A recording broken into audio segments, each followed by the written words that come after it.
जनार्दन भाई जोशी से मुलाकात करेंगे।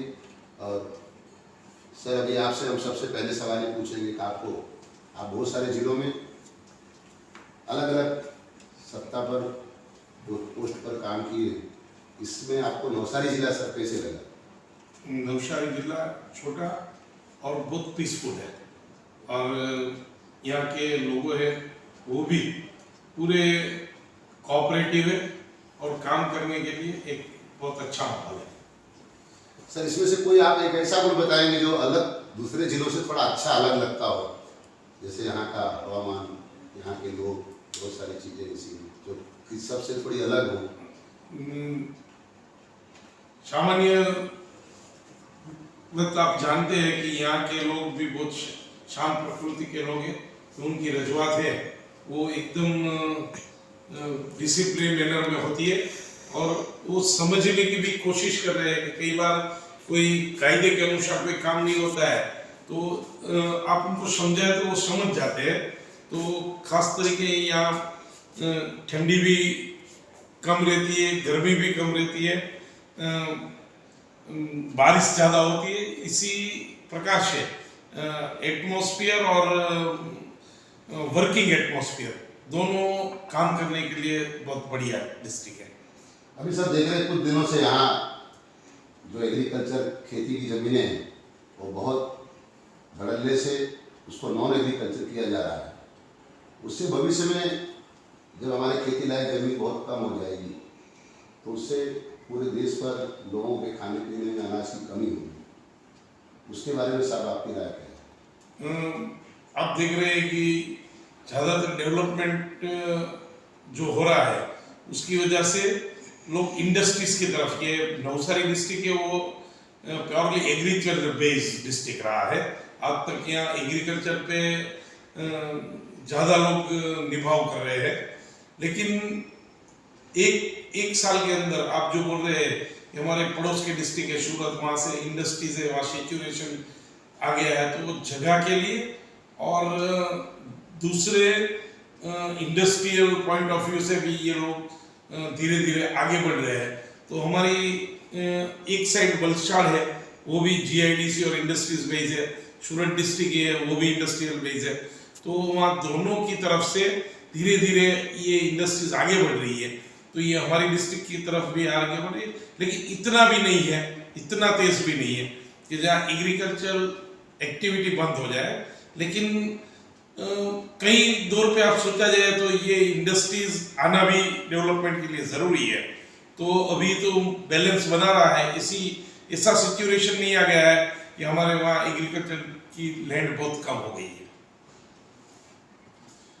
सर एग्रीकल्चर की बात करें तो एशिया का सबसे बड़ा हमारा एग्रीकल्चर कॉलेज जो है दूसरे या तीसरे नंबर पर आ रहा है, नवसारी एग्रीकल्चर कॉलेज, जिसके लिए सरकार ने बहुत सारी सुविधाएं दी है। लेकिन हम देख रहे हैं एग्रीकल्चर कॉलेज की जो उनकी नीतियां हैं, सरकार ने बोला है कि हम किसानों की आय दुगनी कर देंगे, उससे आधुनिक खेती लोगों के पास करवाने के लिए जो टेक्निक बताना चाहिए, अभी तक हम देख रहे हैं हमारे नवसारी जिला में एकदम ट्राइबल एरिया है, उसमें एग्रीकल्चर में ज़्यादातर लोग आधुनिक टेक्नोलॉजी का उपयोग बहुत कम कर पा रहे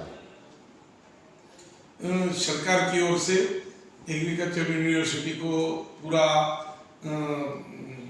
मोटिवेट किया जा रहा है, लेकिन अभी हमारे माननीय राज्यपाल श्री है वो प्राकृतिक खेती की ओर ले जा रहे हैं सबको।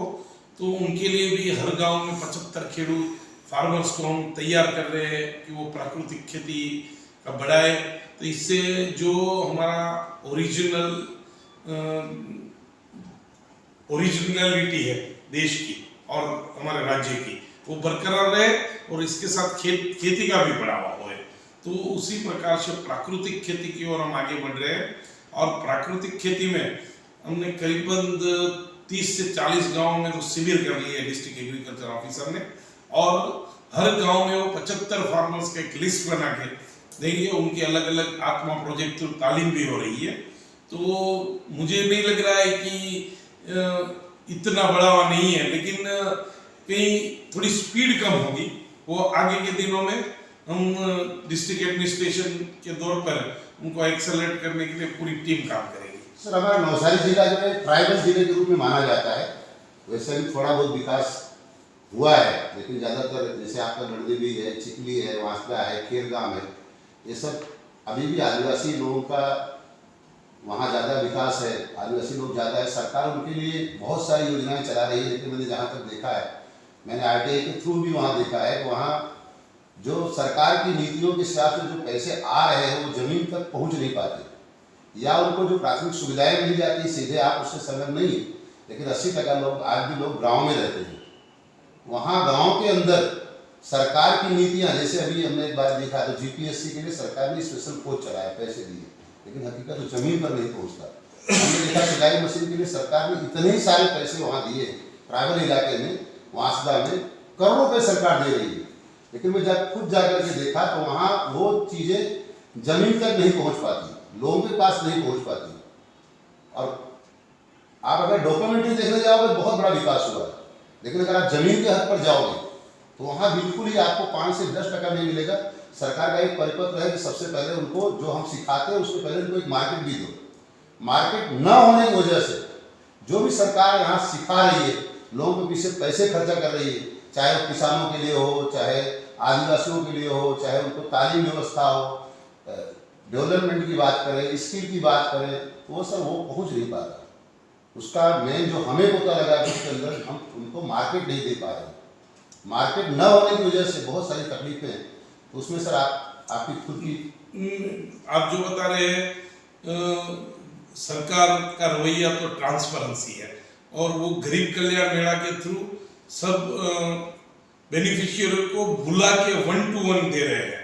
तो कहीं ना कहीं ये बात में सच्चाई कम लग रही है, क्योंकि हर बेनिफिशियरियों को गरीब कल्याण मेला में 1 to 1 डिपार्टमेंट बुला के हमारे राज्य सरकार के प्रतिनिधि तौर पे माननीय मंत्री श्री या कोई बोर्ड निगम के चेयरमैन, कलेक्टर साहब और उनकी अध्यक्षता में ये होता है, उनका पूरा मॉनिटरिंग कलेक्टर साहब करते हैं। वो गरीब कल्याण मेला खत्म होने के बाद भी हम उनका फीडबैक लेते हैं कि आपको जो बेनिफिशियरी को बेनिफिट मिला है, उनके जीवन में विकास के लिए वो बिलो पॉवर्टी लाइन से अपग्रेड होने के बाद उनको क्या बेनिफिट हुआ है, उनकी लाइफस्टाइल में क्या चेंज है। तो सरकार पूरी कोशिश कर रही है और उनका रिजल्ट भी है, लेकिन कोई ऐसी बात आज तक ध्यान में नहीं आई है। तो कोई पर्टिकुलर किस्सा हो तो हम उनके लिए छानबीन कर सकते हैं। दूसरी चीज़ जो आपने बताई कि वो डेवलपमेंट के लिए, तो हमारा 3 तहसील है, वो तो ट्राइबल बेल्ट है, खेरगांव, चिखली और वांसदा। तो उनके लिए ट्राइबल सब प्लान का एक अलग डिपार्टमेंट आदिजाति विभाग काम कर रहा है, उनका खुद का बजट बनता है, वो उनका इम्प्लीमेंटेशन करता है। तो कहीं न कहीं कोई बात है कि जहाँ डेवलपमेंट हो ही रहा है, लेकिन शायद आप बोल रहे हैं कि ग्रास रूट तक नहीं पहुँचता है, तो इनकी हम खराई भी कर लेंगे। सर उसका मार्केट नहीं है। नहीं, अगर हम मार्केट, जैसे हम किसी को बिस्किट बनाना सिखाते हैं, कभी एग्रीकल्चर कॉलेज में गए थे, वहाँ वास्ता के बहुत सारे स्कूलों में अवेयरनेस प्रोग्राम किया कोरोना के अंदर। हमने वहाँ जाकर के गांव के लेवल पर वहाँ जो महिलाएं हैं बहुत शिक्षित हैं, लेकिन उन्हें प्रॉब्लम खाली इतना है कि अगर हमने उनको सिलाई सिखा दिया और सिलाई सीख के वो क्या करेगा, उन्हें कोई मार्केट ना दिया जाए। बिस्किट बनाने से बहुत सारी चीज़ें सरकार शिक्षा को दे रही है बिना मार्केट के। मार्केट उनको अगर अवेलेबल नहीं करवाते तो बना के करेंगे क्या? इसलिए मार्केट देना सबसे बड़ी प्राथमिकता होनी चाहिए। सरकार की ओर से मार्केट देने के लिए भी रूरल डेवलपमेंट डिपार्टमेंट की ओर से एक सरल मेला का आयोजन होता है। इसमें गवर्नमेंट की जगह पे उनको स्टॉल दिए जाते हैं। आप देख रहे हैं कि यहाँ वांसदा विस्तार में कई सेल्फ हेल्प ग्रुप है, वो अपने कैंटीन चला रही है प्रांत ऑफिस चिखली में। तो सरकार का रवैया है कि जो लोग आप बता रहे हैं मार्केट नहीं मिल रहा है, उनको मार्केट प्रोवाइड कर रहे हैं, लेकिन कहीं ना कहीं लोगों को भी वहाँ स्थानिक जगह छोड़ के बाहर निकलना भी उनके लिए थोड़ा मुश्किल हो जाता है। इसी दौर पे हम रूरल डिपार्टमेंट से चर्चा करके उनको स्थानिक दौर पे भी मार्केट मिले, इसी व्यवस्था हम कर सकते हैं। किसान जो आज यहाँ उत्पन्न कर रहे हैं उनको मार्केट की वजह से उनका लागत मूल्य में नहीं आता।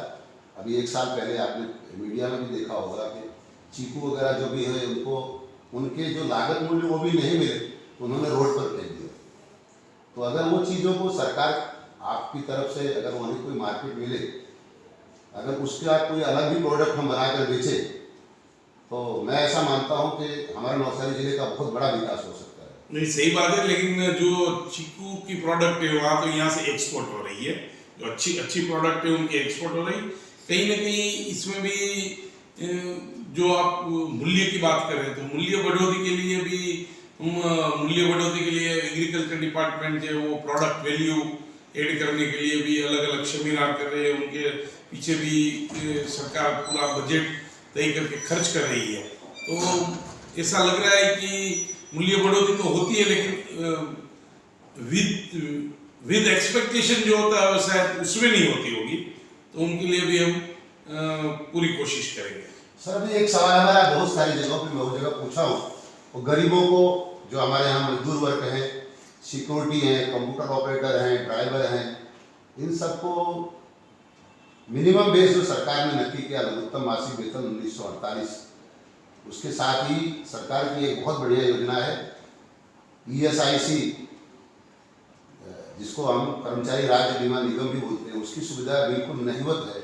और सर वो अगर आप थोड़ा उसके लिए इम्प्लीमेंट करवाएंगे तो सरकारी कार्यालयों में भी नहीं है, अभी आपकी सिक्योरिटी को आप पूछेंगे तो उनको भी मिनिमम बेस और ESIC, जिसके अंदर ये अनिवार्य है, फर्जियात है, फिर भी सर पूरे जिले में सरकारी प्राइवेट और खानगी की तो बात अलग है, हम सरकार की कचहरियों में भी नहीं देख रहे हैं। नहीं, जो हमारे वहाँ काम करती है सिक्योरिटी एजेंसी, सफाई एजेंसी और जो कंप्यूटर ऑपरेटर्स ये वगैरह लेते हैं, उनका हर साल हम हर महीने वेतन करते हैं, और जो एजेंसी है उनका ESI अकाउंट करके उनके राज्य बीमा वाले उसमें डिपॉजिट करवाते हैं, प्रोविडेंट फंड वाले में भी करवाते हैं, उनके हम क्रॉस वेरिफिकेशन करते हैं, उसके बाद ही उनको दूसरे महीने का पेमेंट किया जाता है।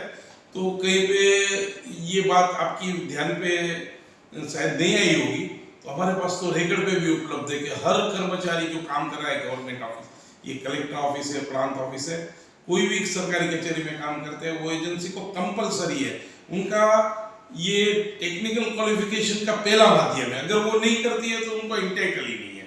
तो कोई भी ऐसा किस्सा हो तो आप मेरे सामने ला दीजिए। सर आप जो बता रहे हैं हम सरकारी जो कार्यालय जो है एजेंसियों को पूरा पैसा मिलता है, लेकिन 1972 लेबर एक्ट के अंदर कलम 20 में ऐसा लिखा हुआ है कि उनको मतलब जो सिक्योरिटी वाला काम कर रहा है उसे कम से कम मिलना चाहिए, ना कि एजेंसी को। नहीं, तो एजेंसी को इसके लिए एजेंसी को सर्विस चार्ज के तौर पे अलग उनके पास से टेंडर में रकम लेते हैं। तो आज जो हमारे प्रवर्तमान समय में जो एजेंसी काम कर रही है वो 0% बेनिफिट से काम कर रही है, 0%। उनको हम 10,000 रुपये 1% के लिए एक देते हैं, तो उनका सिर्फ उसमें टैक्स ही वो काटते, अपने लिए कुछ नहीं बचाते हैं। और ये हम क्रॉस वेरिफिकेशन भी करते हैं, हमारे कर्मचारियों से उनकी साइन भी करवाते हैं, और अगर ये कोई ऐसी बात ध्यान में आई तो हम एजेंसी को डिस्क्वालीफाइड भी कर सकते हैं। सर ESI अभी तक आपके जिले में बहुत सारे कर्मचारियों को उनका पैसा कट रहा है, लेकिन उन्हें उस सुविधा का पता भी नहीं। और ये सर मैं आपको पूरा मैंने देख के तपास करके आपको कह रहा हूँ। नहीं, आप मुझे दिखाइए, हम ESI वो एजेंसी के सामने पगला लेंगे। सर अभी हम थोड़ा बिल्डिंग के और रोड के लिए हम आपसे पूछेंगे, नूडा आपके अंदर में आती है, अभी तक जितने सारे बांध काम हुए हमें RTI से हमें जो मिला है, इंफॉर्मेशन जो मिला है, उनकी तपास की प्रक्रिया नहीं होने के नाते वो सब अनलीगल कंस्ट्रक्शन में माने जाते हैं। तो सबसे पहले सर हमारा सवाल ये है कि इतने सारे हमारे सरकारी ऑफिसर हैं, इंजीनियर हैं, अनलीगल कंस्ट्रक्शन बनता कैसे है, उसको हमें बनते ही रोकना चाहिए, और रोकने के बाद अभी तक उसके बाद कोई सरकार ने कोई प्रक्रिया नहीं की। अभी कमिश्नर साहब ने बिल्डिंगों को जो अनलीगल है उनको तोड़ने तक का हुक्म किया है, सर अभी उस पर कोई काम अभी तक नहीं हो पाया। देखो, ये जब तक नूडा की बात है तो नौशारी एरिया डेवलपमेंट अथॉरिटी का काम कंस्ट्रक्टिव है, नहीं कि डिस्ट्रक्टिव है।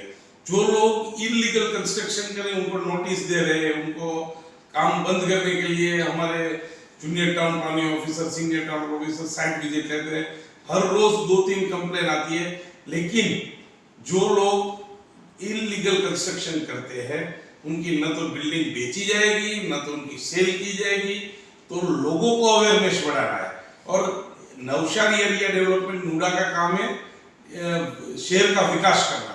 तो इनके लिए हमने हमारे चेयरमैन साहब और कलेक्टर साहब की अध्यक्षता में, उनके मार्गदर्शन में हमने 3 टीपी स्कीम लॉन्च की है।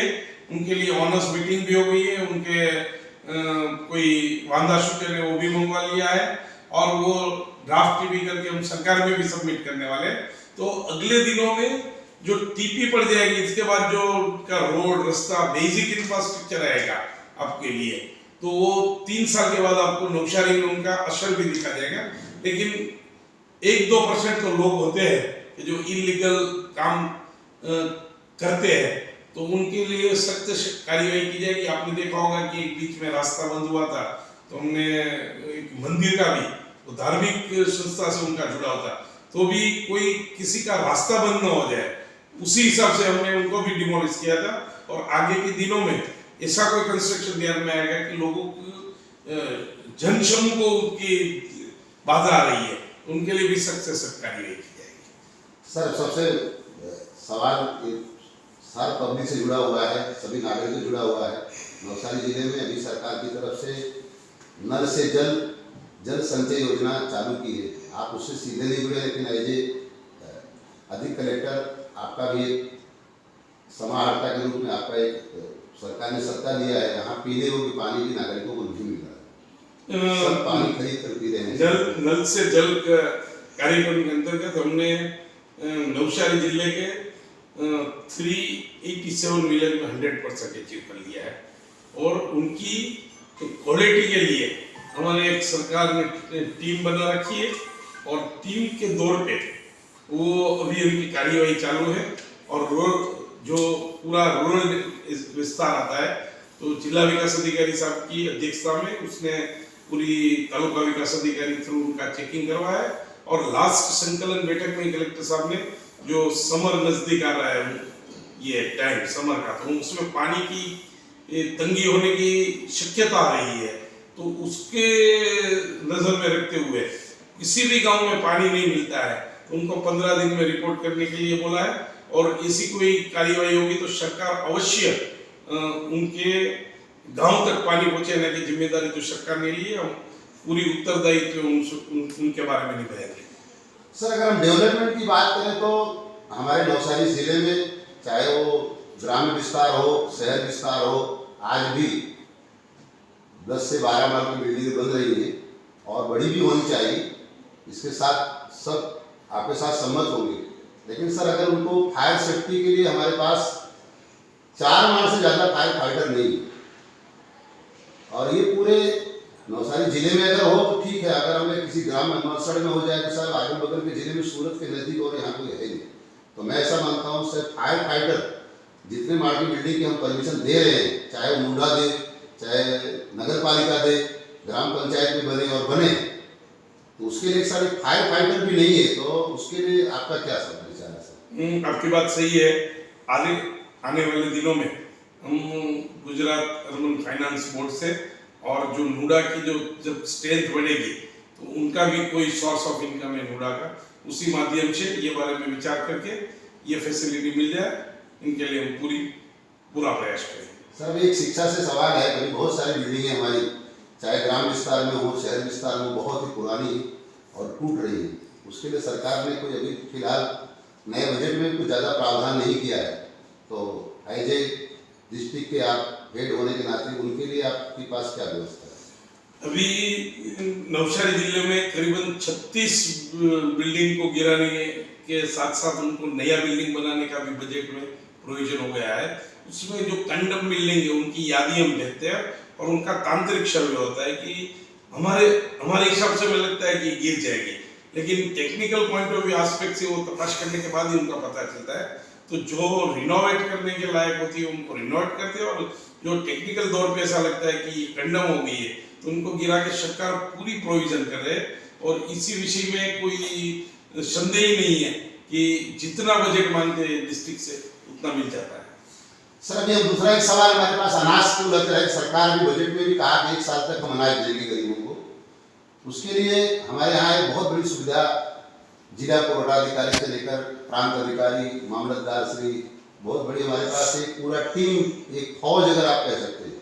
लेकिन अभी उसमें जो जमीनी हकीकत में ऐसा है, कभी कल भी कई नवसारी शहरी विकास 1000 भूतिया कार्ड निकल में आए, और सरकार ने एक लघुत्तम मासिक तपासणी कार्यक्रम का पूरी एक योजना बनाई है, वो वर्षों से चल रहा है। लेकिन सर आपके नवसारी जिले में अभी तक उसका कोई पालन, सरकार जितना बोले लघुत्तम मासिक वेतन तपासणी वो भी नहीं होता। जहाँ तक कि गैस एजेंसी का लगभग 5 सालों तक कोई तपास नहीं हुआ। तो उसके विषय में सर आप थोड़ा जो रेशन कार्ड के बारे में बात करें, उसमें सरकार ने जो पीडीएस बनाया है कि पब्लिक डिस्ट्रीब्यूशन सिस्टम, वो ऑनलाइन हो गई है और उनका एक माध्यम मॉनिटरिंग में सीएम डैशबोर्ड के माध्यम से ये पूरे डिस्ट्रिक्ट का रैंक बनता है। और उसमें एक क्राइटेरिया ये भी है कि जितने लोगों को अनाज लेते हैं उनके बायोमेट्रिक्स लिए जाते हैं और बायोमेट्रिक्स से बिल जनरेट होता है। अगर मेरा रेशन कार्ड है तो मेरे फैमिली में से कोई जाके बायोमेट्रिक्स देगा तभी उनका बिल प्रोसेस होगा। तो हमारे जिले में अभी 90% लोगों को 90%, अभी हमारे पास आज आंकड़ा आया है 90.39% लोगों तो बायोमेट्रिक से हम डिस्ट्रीब्यूट कर ले। जो 10% वाला है अभी आप बोले कि 1000 भूतिया खड़े, जो लोग बायोमेट्रिक से अनाज नहीं ले रहे हैं, दूसरे माध्यम से ले रहे, उनको हम फोकस करके हमारे पुरवठा इंस्पेक्टर और जिला पुरवठा अधिकारी के और प्रांत अधिकारी की माध्यम से उनकी क्रॉस वेरिफिकेशन भी करवाएंगे। और जो लोगों को ये अनाज डाइवर्ट कर रहे हैं उनके सामने सिविल सप्लाई के रूल से मुताबिक कार्रवाई करेंगे। सर अभी एक नया माध्यम निकला है सरकार ने, जैसे उनसे लेबर कमिश्नर लेबर ऑफिस में उसका बहुत बड़ा काम चल रहा है। तो जीपीएस अधिकारी जीपीएस तपास करेंगे।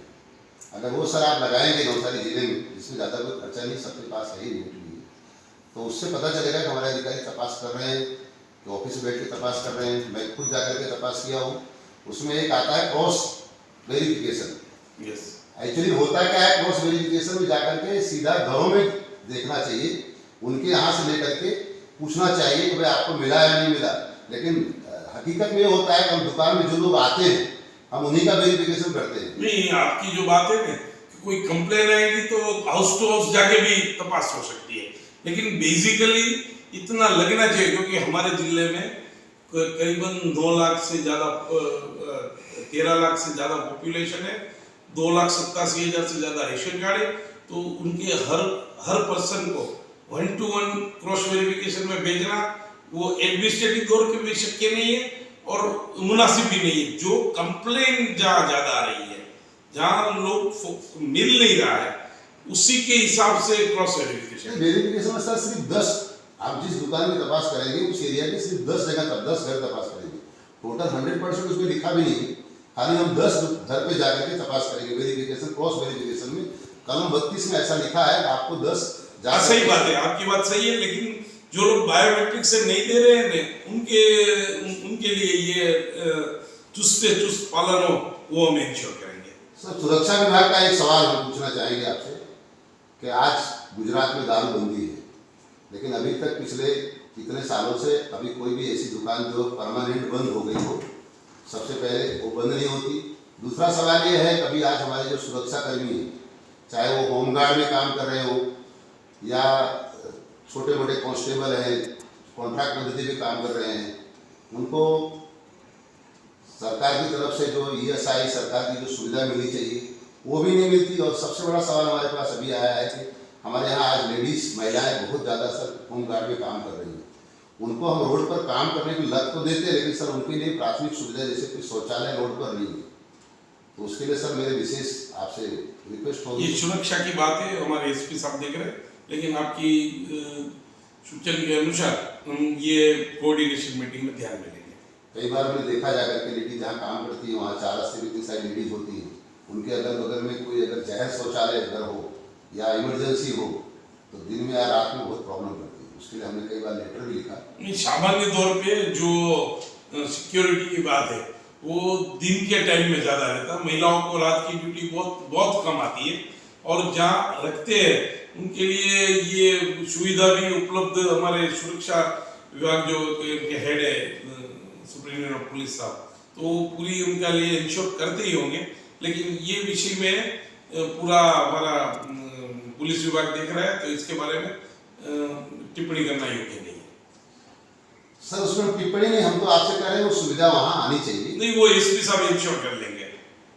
और दूसरा सवाल साहब, एक पार्किंग के लिए सबसे बड़ी समस्या है नवसारी जिले में, नवसारी शहर में।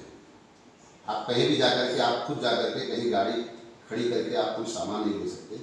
पार्किंग सब रोड पर पूरा बंद हो चुका है, बिना लगाए धारा 144 लग चुकी है। आपकी बात सही है। जो टीपी स्कीम में हमने 18 मीटर का रोडवेज के प्रोविजन किया है, और जो अभी ये ओवर ब्रिज होते हैं, ओवर ब्रिज के अंदर पेन पार्किंग वाला नगर पालिका की सूचना किया है। तो हमारी रोड एंड ट्रैफिक की मीटिंग हर महीने में एक बार मिलती है कलेक्टर साहब की अध्यक्षता में। उसमें एसपी साहब भी होते हैं, ट्रैफिक पुलिस भी होती है, आरटीओ भी होता है, नेशनल हाईवे अथॉरिटी भी होती है। तो उसमें ये सुझाव लेके कम से कम लोगों को दिक्कत आए ऐसी सुविधा उपलब्ध करवाएंगे। Thank you sir. अभी देख रहे थे आप लोग अच्छे प्रेस में हूँ डॉक्टर मिश्रा, और सभी सवालों का बहुत सुरक्षा की सिवाय सभी सवालों का जवाब हमारे जोशी साहब जिला अधिकारी कलेक्टर और जिला मजिस्ट्रेट ने दिया। हम आशा रखेंगे कि हमारे जोशी साहब भविष्य में पब्लिक के हित में ऐसे ही काम करते रहें। धन्यवाद। Thank you.